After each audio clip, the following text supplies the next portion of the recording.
I've chosen a prayer from Howard Thurman in honor of Black History Month from his Meditations of the Heart, and it's called Lord, Lord, Open Unto Me. Open unto me light for my darkness. Open unto me courage for my fear. Open unto me hope for my despair. Open unto me peace for my turmoil.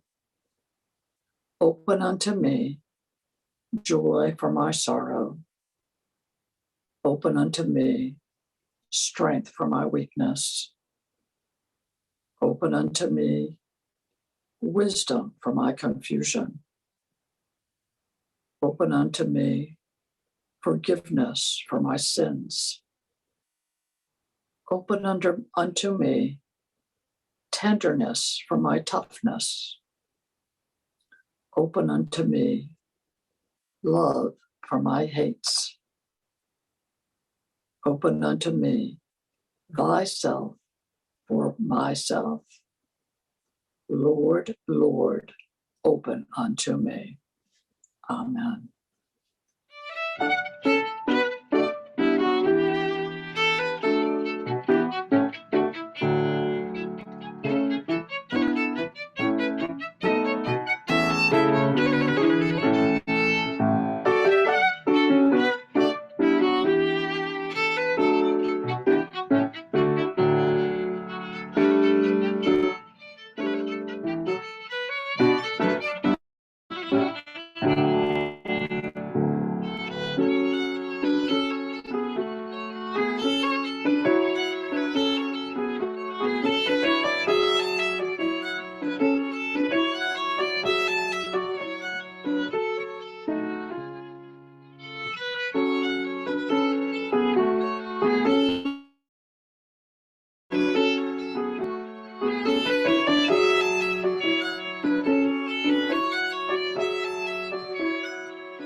Good morning, Unity Center of DC. Dave and Cynthia, thank you so much for that beautiful music. And I loved the daily word today. One of the things I love about being in unity is appreciating divine order, and the daily word was in perfect synchronicity with what I'll be talking about with you today. It's an honor and a pleasure to be here with you and to have the opportunity to share some thoughts with you about what your superpower is. I'll start by saying it's not on the list of 100 superpowers I found listed on Google, although there's a few that call me. One that would come in handy is teleportation. Ping, I'm there. No long lines, no TSA, no flight delays or cancellations. Need to come home? Ping, I'm back. So I don't know about you, but teleportation would come in handy for me. How about telepathy? Telepathy is another one I might enjoy. And actually, according to someone I know who died and came back, she told me that where she went, everything communicated by telepathy. And not just the people, but the rocks and the trees and the flowers. And I, for one, would love to communicate with nature, wouldn't you? So as I moved along the list, another one I came across is X-ray vision. I think that would be terrific because I could really see beyond illusion. I could also find things easily in my purse. So, and finally, the ability to understand any form of language. It's called omnilingualism. And I'd like you to try to say that several times fast. I've been practicing it, so I would say it correctly. Anyway, but wouldn't it be wonderful to communicate with anyone in their language and to be able to understand what they're saying? I think it would be amazing, and so many misunderstandings could be avoided that way. So if we're speaking of communication, we often hear about the power of the spoken word. What does that mean, the power of the spoken word? It means our thoughts and words are very important, so we need to be aware of their power to build or break. Here's a thought. We use words all the time, sometimes without any thought of their consequences. And once you speak something, and especially if it's spoken in anger to another person, you can never take that back. So it's very important we're aware and not just talking, not just going on and on to fill the silence, saying whatever comes to our mind with no filters, because how little attention is being paid to what we're saying. When I was in the real estate business a while back, before all the other things, but anyway, when I was in the real estate business, we were taught to say what you need to say and be quiet, because it allows room for thought and response. Now, from our earliest schooling, we've all been taught grammar, right? How to use words according to the rules of grammar at that time. And have you noticed that what was proper in the past when we were kids is likely not proper today? Slang and other seemingly offensive words have become commonplace. What about texting? Some of the abbreviations I have to look up because I have no idea what they mean. Do you have that?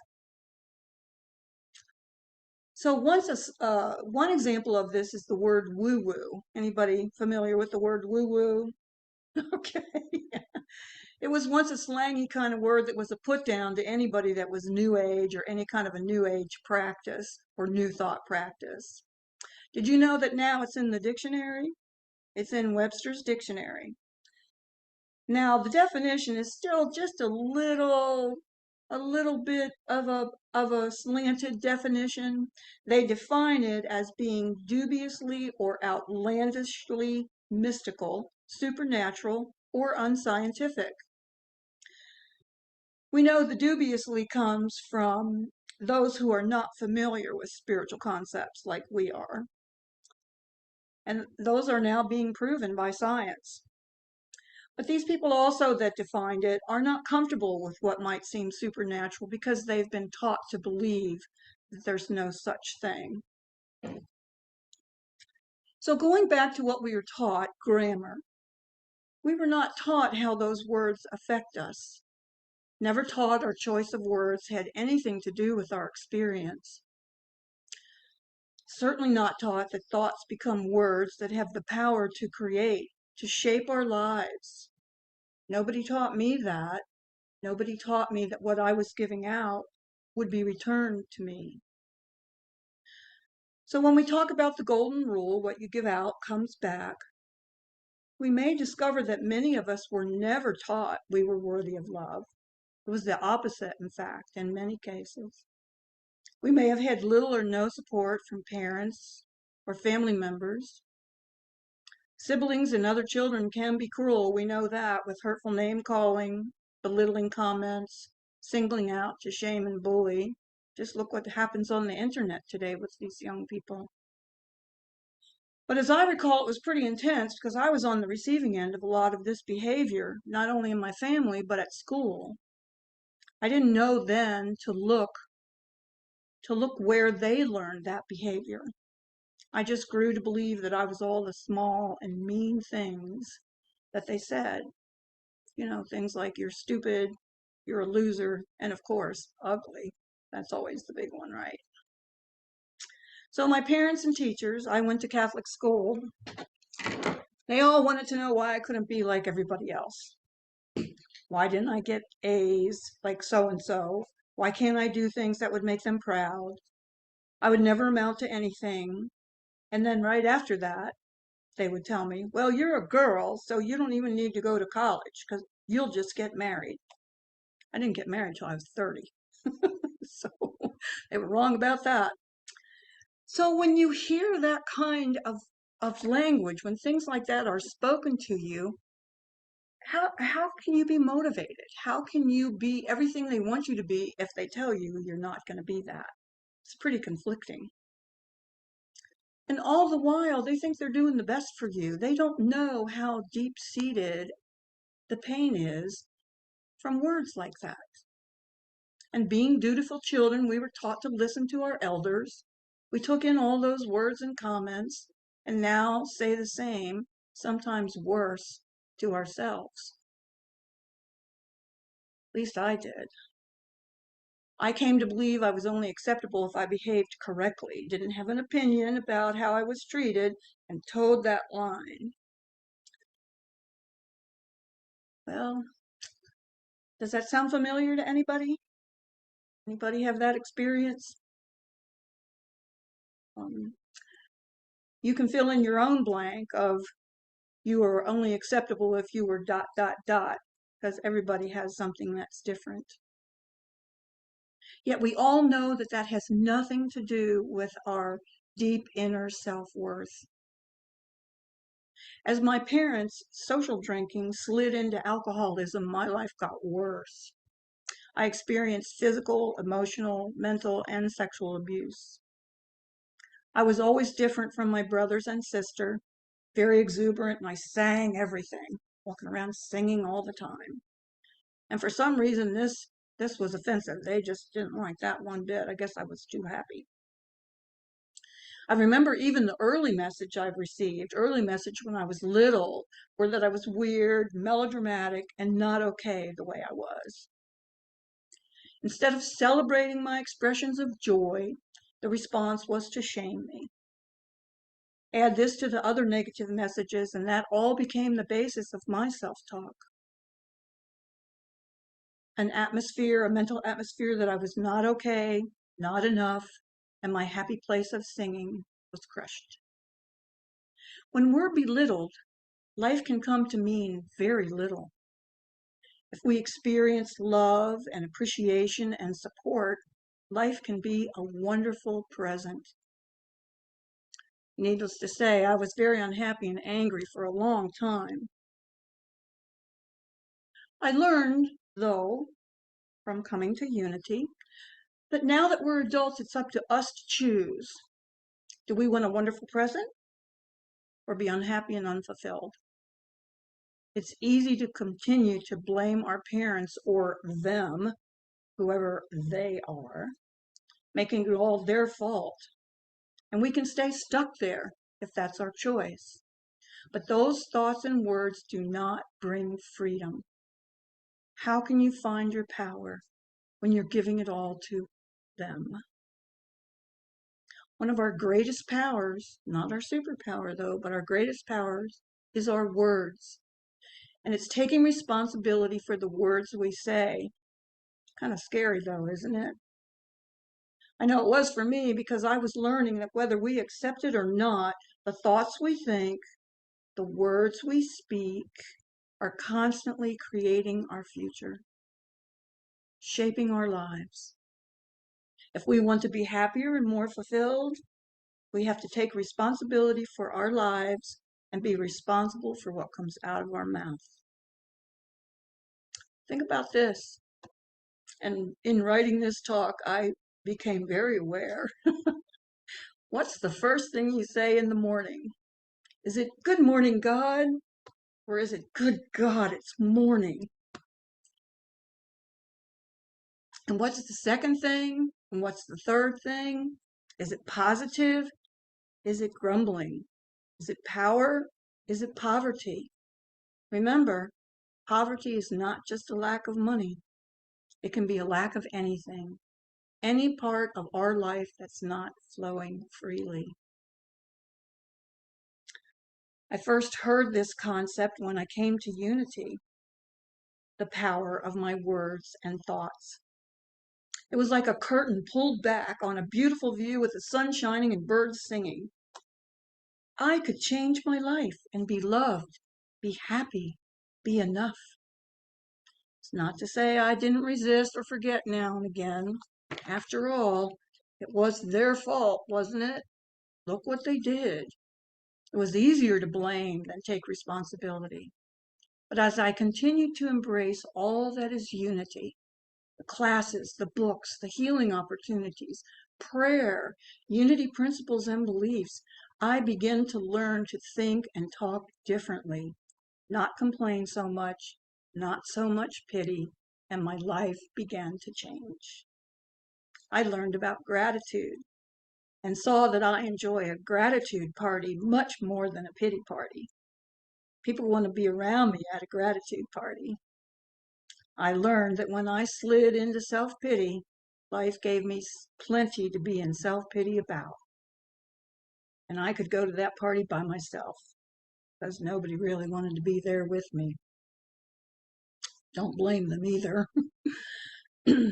So learning these things, I was able to see that the choices I made in the past, some of which were not very good, were based on what I knew at the time, based on the self-awareness and information I had then.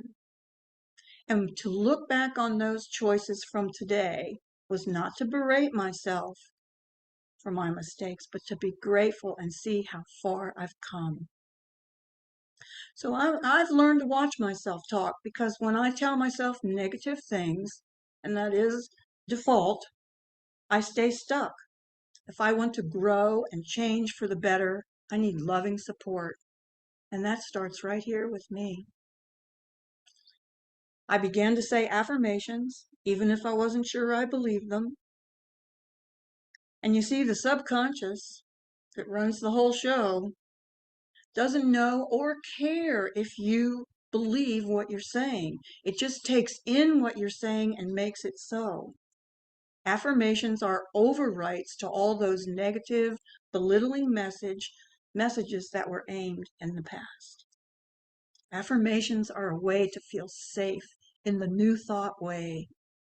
They give you room, you and me, room to move away from rigid old beliefs and become more tolerant and compassionate, first to myself and then to others. My thoughts can change my life for the better. In the beginning of any journey, there's a long way to go. On this journey, as dark thoughts are replaced by ones of light and love and hope, I know, and you can know, that you're creating the ability to have a better life. It's not easy. not smooth. That's because it's the journey of healing. Marianne Williamson, who I'm sure you're all familiar with, says when you're on a healing journey, there's a whole lot of shaking going on, but don't give up. Now, I don't know about you, but in this process, my biggest obstacle was resentments. I'm alone in that, right? I'm the only one that has those. I felt I had a right. How could such things be done? They kept me stuck for a long time. I grasped the concepts of forgiveness in my head, but my heart was still felt so broken. The pain was so deep that those concepts just couldn't get in. If you're like me, letting go can be hard because what's going to fill that void? And the ego, which has protected me for so long, was not quite ready to stand aside. Then finally, after years and years and a few more years of consistent work with a deep desire to be healed, all of a sudden, I came to that place of acceptance that allowed the self-healing of that beautiful and worthy inner child to begin in earnest. During this time, I also had a great therapist who gave me permission to be mad, to get really angry. So there was a lot of screaming and beating of pillows and the bed, safe places to hit. I also had one of those inflatable things that you punch and then it comes right back up and you can give it another smack and it goes back over again. The reason this is so beneficial is because abuse and trauma are stored in your body. And you need to find a safe place to express and release that. And then you can come to that place of understanding, develop the ability to forgive. I already had my list. I started with the easy ones first.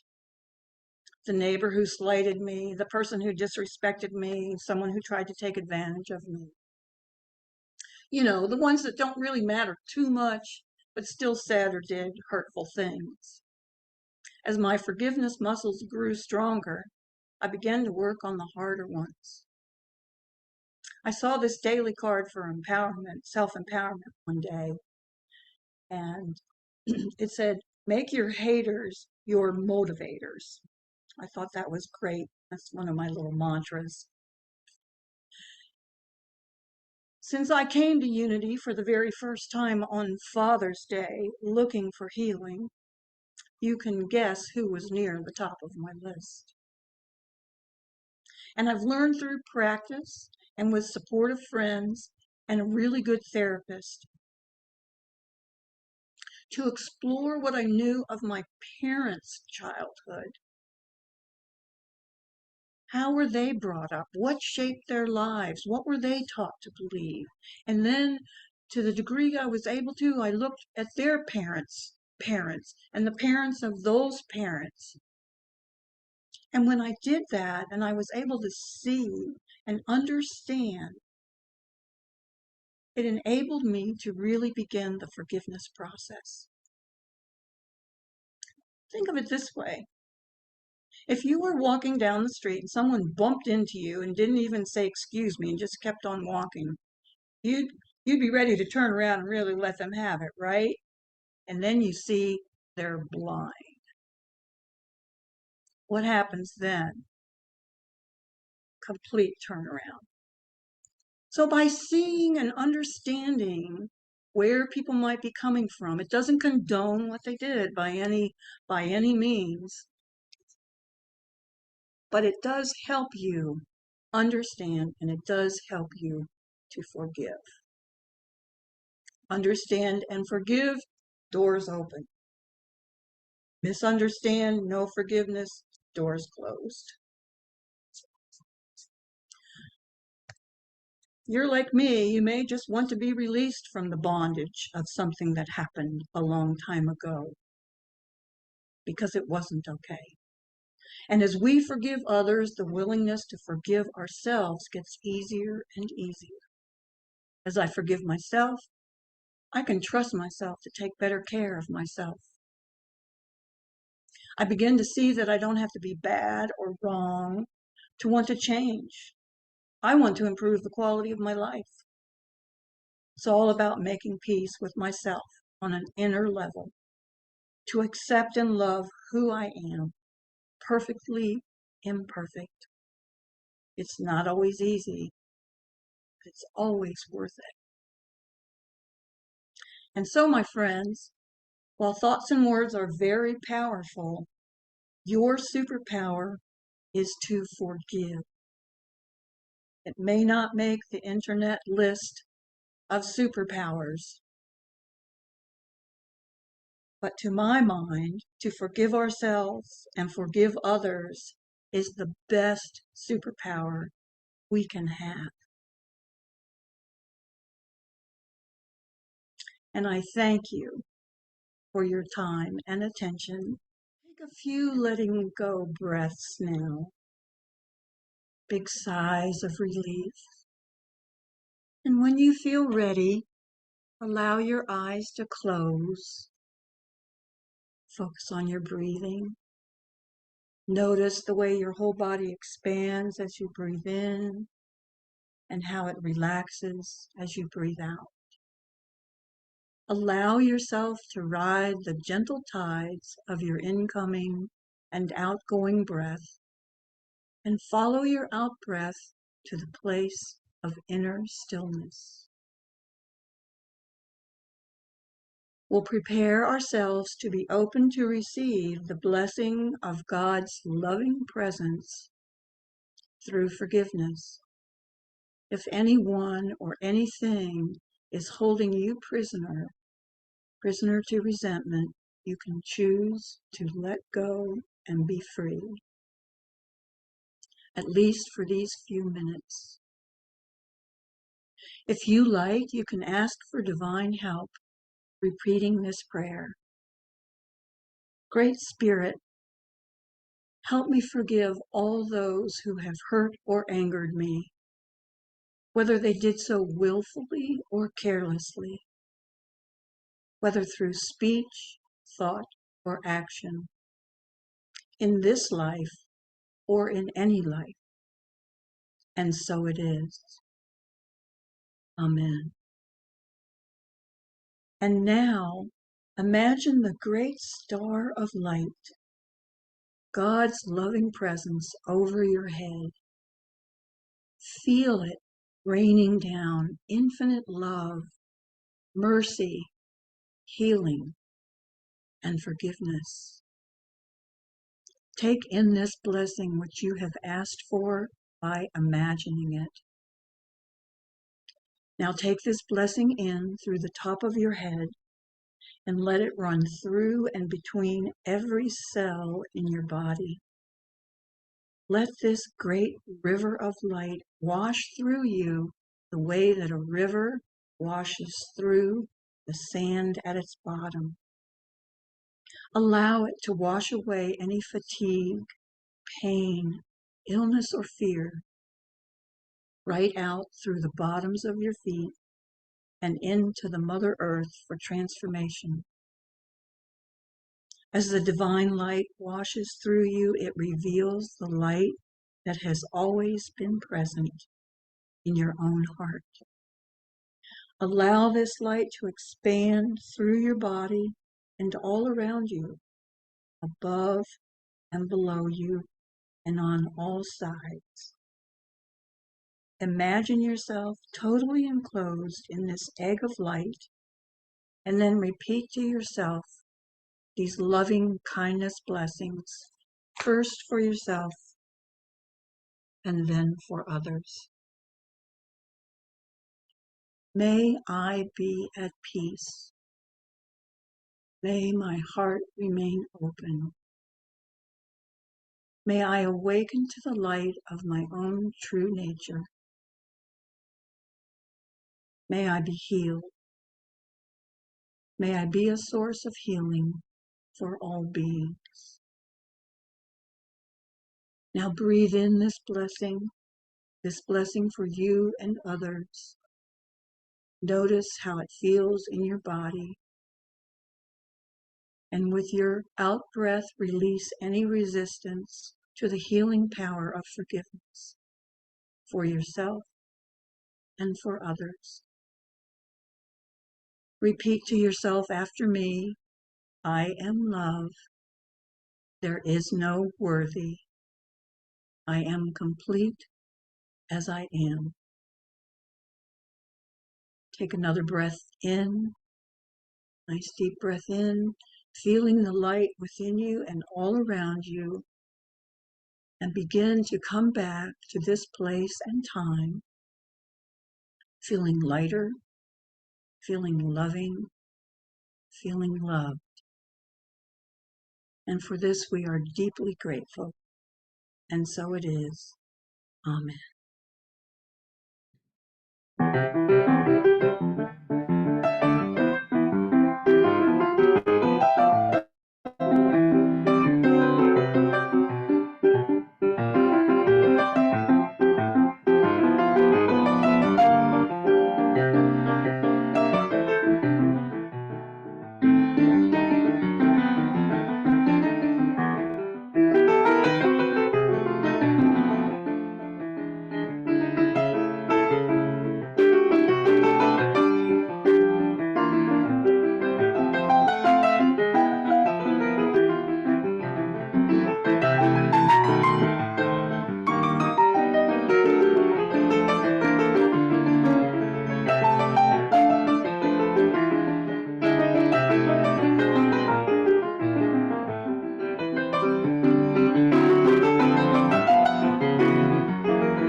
Thank you. Thank you very much.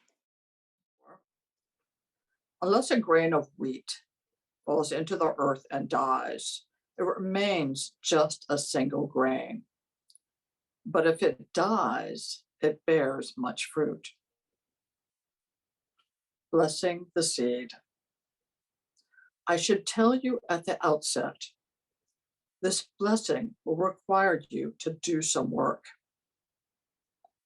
First, you must simply let this blessing fall from your hand as if it were a small thing you could easily let slip through your fingers, as if it were not most precious to you, as if your life did not depend on it. Next, you must trust that this blessing knows what it is, where it is going, that it understands the ways of the dark, that it is wise to seasons and to times. Then, and I know this blessing has already asked much of you, it is to be hoped that you will rest and learn that something is at work when all seems still, seems dormant, seems dead. I promise you, this blessing has not abandoned you. I promise you This blessing is on its way back to you. I promised you what you are least when you are least expecting it, when you have given up your last hope, this blessing will rise green and whole and new. Amen. We are so blessed here at Unity Center DC for extraordinary speakers, talented musicians who share with us each week their God gift, their message, their inspiration. And for us as recipients, I'd like you to take this moment and be grateful. If you want to express your gratitude by giving a gift to Unity Center DC, it's possible. We'll put up on the screen the options, but you can give online, you can mail a cash or a check to the address you'll see on the screen, so that we can continue this ministry, which has blessed us all. Thank you.